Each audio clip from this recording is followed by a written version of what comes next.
Game interview. Thank you very much, gentlemen. Here with Double Lift from TSM, still undefeated. And I got to ask you, because that was a crazy matchup. Coming into it today, did you think that was going to be that hard against C9, bringing you to 3 games?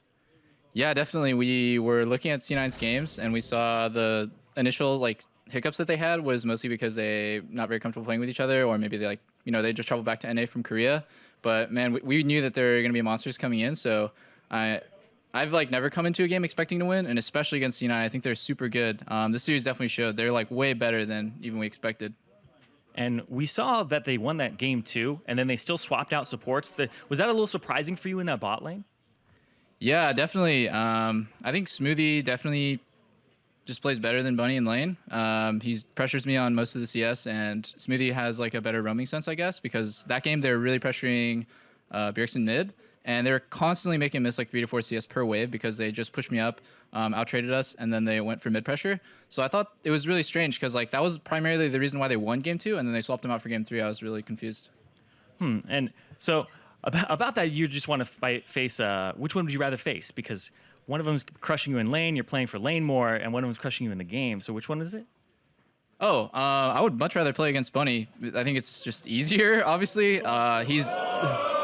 I mean, I'm not gonna lie. He was definitely weaker in lane, and I don't know. I just felt like he didn't have as much impact as he should have. So you're talking about the lane. You're always playing for the lane. In your last 12 games, you've played Lucian 11 times. Why are you going to Lucian all the time? I don't know why people keep giving it to us, but it's really strong, and it's a champion I'm super comfortable with. It's a champion my team is really comfortable with playing around, and I don't know. I feel like the results speak for themselves. I think Lucian's really good.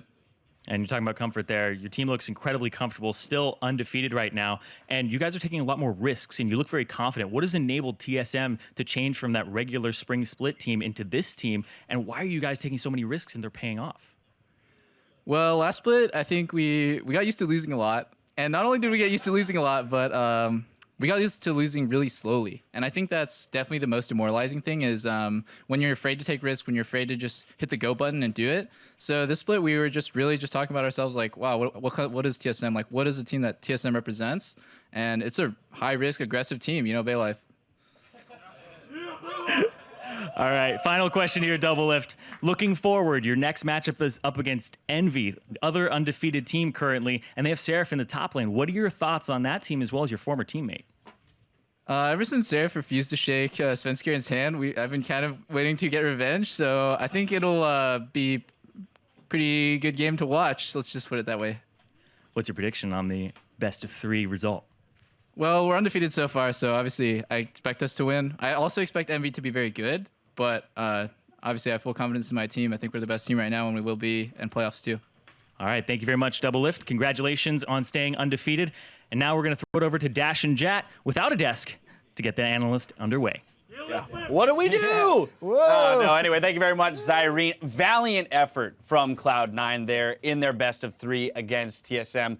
Not enough. Not enough to take down what looks to be a almost unstoppable Team Soul mid squad. Yeah, they definitely are able to take a lot of risks, and they take a lot of good risks. And the thing that impressed me the most about them this series is when they had a lead, the way they could strategically win the games. Down the stretch in this game 3, when TSM was just constantly pushing and pulling, utilizing the double Mountain Drakes, was just really impressive. Yeah, absolutely. Game 1 when they had a lead, Game 3 when they had a lead, they played it very well. Of course, C9 playing their lead well in Game 2. I also love Double Lift's response to, why is it that you guys are so willing to take risks here, and how, losing sucks.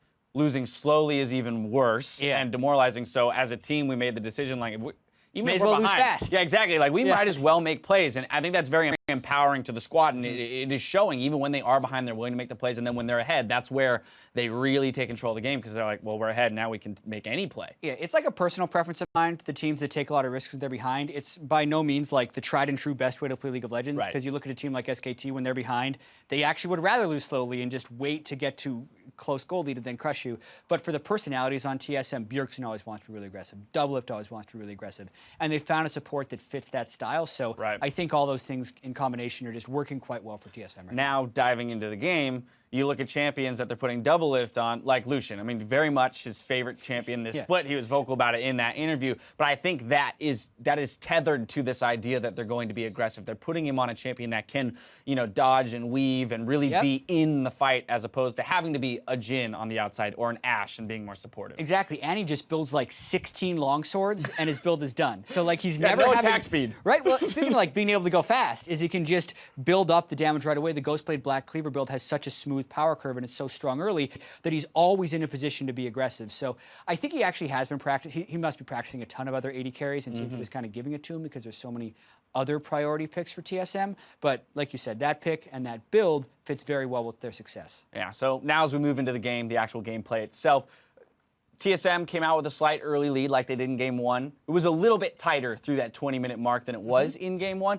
Around 23 minutes in the game, though, C9 going for a bit of a reach here, looking to make a play. A great Bard ultimate to start things off, but the follow-up just not quite there. Exactly. You see, ooh, they catch Bifrost and double lift, and unless the Bard stun is picture perfect to get double lift, they're not going to catch him. And then I feel like Meteos just gets lost a little bit, as he did a few different times in this game, but just encapsulating that play did show a little bit of desperation. They went so hard for that play, it ended up getting turned around on them. And even though we kept talking about how TSM was aggressive, they were smart too, because they didn't necessarily need to get a teamfight off that one. They took their advantages when they could, and they kept growing it. Now, that said, Cloud9 did have their opportunities, and they took advantage of them to get back into the game. 27 minutes in, top lane, double lift, a little bit caught out, overextended with his team, not quite in position to help. Sneaky starting off the engagement with his ultimate. Yeah, this was the one scary moment in the game for TSM for sure, because Cloud9 does make a successful pick, and Bunny Fufu lands a very good Bard ultimate to allow Impact to arrive in the fight, and Bjergsen's not even close on the Azir. So Cloud9 did pick up a couple of critical kills here that looked like they might be able to take it back into the game. But also notice how Bjergsen didn't try and save that one, and they actually knew when to cut it off, because there was not even a Baron that got taken after that one, since TSM's threat remained so high with 3 people that stayed alive. Yeah. Azale mentioned it in the cast, the fact that Bjergsen went back to the mid lane, created the pressure in the mid lane by putting the Azir turret up, definitely deterred C9 from getting anything more off of a 2-for-1 trade. And that's where you're in a bad spot as Cloud9. And from that point onward, it became increasingly clear that TSM had total control over this game, because that was the best move for Cloud9 at the time. From there, they, as you mentioned, they were pulled this way and that way across the map, trying to defend their bot lane inhib, not having the opportunity because TSM is putting so much pressure on that Baron with their double Mountain Drakes. Yeah, 2 kills and nothing else from that play. TSM constantly going back and forth. And I also think this game and this series was kind of like the best of 3 dream. We got to see TSM jump out to a huge start, Cloud9 fight back really well, and then Game 3 was definitely the most competitive of the 3. But at the end, even though TSM has been showing a lot of mechanical brilliance in their games, this game was more about their strategic edge. Like all the way to the very final team fight, like everything was very well decided by TSM, and they're very cohesive in their decisions. Yeah, they controlled the game up until that final team fight, which we will take a look at. C9 here, once again, feeling the pressure of needing to do something, aiming for that Baron. Yep, they wanted to trade Baron for the Elder Drake, and that way they can maybe hold out for 2 minutes. But remember, TSM has double Mountain and a Cloud Drake, so not only do they finish the Mountain fast, they can run to the Baron incredibly quickly. So they, like you said, that Elder Drake is also super powered because it's stacking off of the 4 Drakes they'd already been able to get. So, I mean, Ravenous Flock is like one-shotting people when Hanser gets in there with the teleport, and they can just clean up the ace for like a very fitting end to that matchup, because Cloud9 did also not want to lose slowly, so they were continually taking risks, but TSM was able to punish them appropriately. Ultimately, player of the game for our 3rd game in the series is going to go to double lift on that Lucian, 8, 2, and 4. I mean, the big thing here being that he's the only attack damage on the team, so a lot was riding on him performing well. Yeah, especially in the teamfight phase. Like, imagine a world where TSM has double lift far behind, and Trundle can build like 16 MR items and just tank the world. I'd like to have 16 slots on Trundle. It's amazing. You just get to keep building no magic manals, and it's insane. But if we looked at the build Impact had to go, he went Ninja Tabi, Frozen Heart, and following his Spirit Visage. Exactly, and the Spirit Visage, which is only MR item, even though the majority of the team is killing him. So like he really couldn't itemize efficiently because double lift jumped out so far ahead. And that was actually like, they even mentioned it in Champs, like this is the one flaw with TSM's comp, is if double lift doesn't get ahead. But he stepped up. Right, absolutely. So, in conclusion, I do want to throw one more eye onto Cloud9 in this roster, you know, swapping back and forth. Again, we're not necessarily making conclusions about it, but Bunny comes back in. They don't find the same success they had in game 2. Without knowing the team's intentions, though, I have to, my only concern, my only kind of criticism towards it is, if you are going to keep sacking match wins, possible match wins, by swapping the bot lane in and out, at what point do you start to get concerned with the fact that your record is not as good as it could be? And how big of an advantage do they think they're getting depending on who's in? Like, it's interesting getting the player's perspective from Doublelift, because I feel like he's going to be a little biased. The game he lost, he's like, yeah, that other support, he crushed me. Right. But, you know, this other guy in the games he won, he sucked. Yeah. But Smoothie and Bunny are continuing to put up, like, varying results from best of 3 to best of 3. And I think Cloud9 is going to continue doing it. Yep. They seem very committed to the strategy. They want to get as many games in as possible. And I don't think I have definitive proof that this is hurting them or sacking their game wins in any way, because they clearly have a reason for doing it. Yeah, questions still unanswered. Probably will be by the end of the split. We have finished our first series with TSM coming out on top, but there's more league action coming up as Liquid takes on Phoenix 1 in our second match of the night. We'll be back in just 3.5.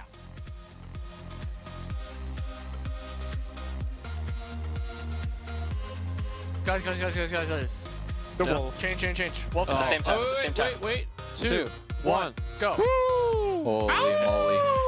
With the wolves. This is our ritual, dude. We can never forget. Gets the stun up on Bunny. Fubu, who jumps over the wall to run away, but Bifrost gets the root, and here comes Bjergsen, but he's still trying to run, won't get away. First blood comes through to Doublelift, but Jin's gonna land the root. He's gonna land a bit more damage as well. Will it be enough? One more hit will do it, and yes, Jensen gets the kill. Gonna get the shield into the root. Impact flashes, still gets landed, and it gets the explosive cast right back in. There's 4 there for TSM, and Impact, despite seeing it coming, is not gonna get away. Takes another slow, and now Hanser flashing over, goes for the kill, and they're gonna pick him off. Meteos has been shut down. Keep going.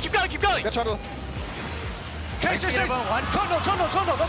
Don't flash. Go on side. End the game. End the fucking game. And TSM close it out.